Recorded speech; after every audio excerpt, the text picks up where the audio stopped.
Hey, how you doing? This is Adam Post, publisher of College of the Dead, veteran of comic book publishing, and also man with experience in finance. I have been on the board of directors of a public company before, and there's some funny stuff going on with Disney. I have unique insight into it because of my background. I'm going to tell you what it is.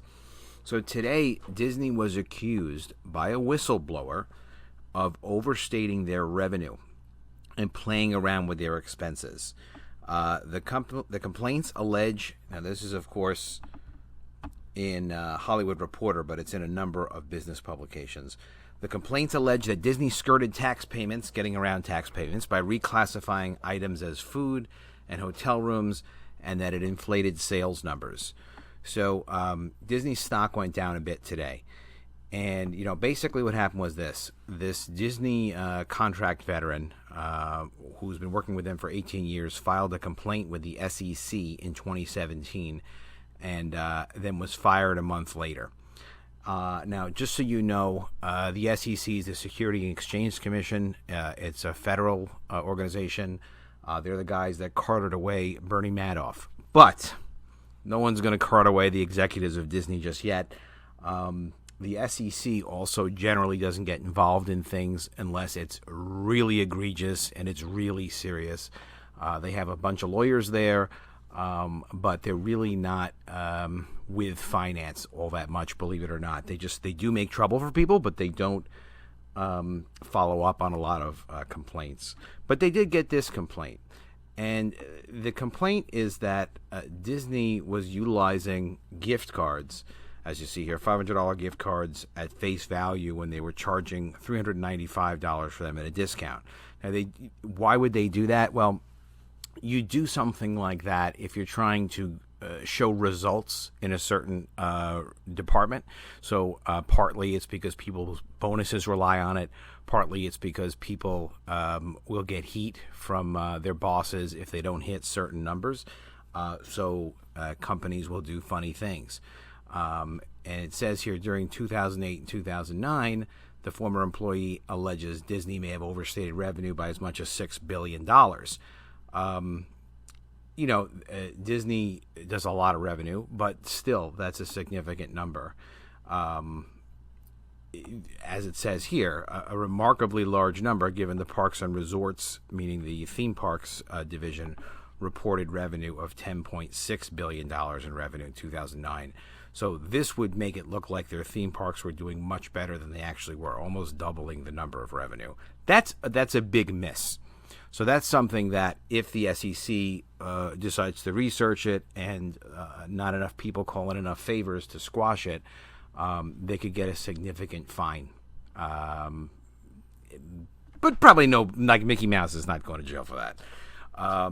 So Disney's shares had been up, and then they're back down. Now, this is not the kind of thing that's going to take out Disney. Disney's going to keep doing their Disney stuff. But it's interesting to see some people coming out and starting to rat them out a bit. Interestingly, just in the beginning of the month, Disney had a miss on their reported box office revenue. And I did a little video about this, but the bottom line was analysts were watch the company, because what they want to do is they do research, they watch industry reports, and they try to determine, is a company going to do well, is it not going to do well, because that's going to affect whether or not the stock goes up or down a lot of times after they report how much money they made or lost after 3 months. In addition to that, they also report their total revenue and major changes in the company, and people that invest in companies follow a lot of this detailed information. But what's fascinating is, during the period that Captain Marvel came out, they had a miss from analysts of about $700 million. Just completely went missing. Went missing. What do I mean went missing? Well, analysts expected $4.56 billion. Now, do you know why they expected that? It's not because they went and saw Avengers and were like, oh man, this is a cool movie. I bet they're going to make an extra couple of $100 million off of this. No. It wasn't because of that. It was because they go and they take publicly reported numbers by Disney and other industry people, and they go and look and see, like, oh, well, all right, they're reporting that Captain Marvel did this business. They're reporting that Avengers did that business.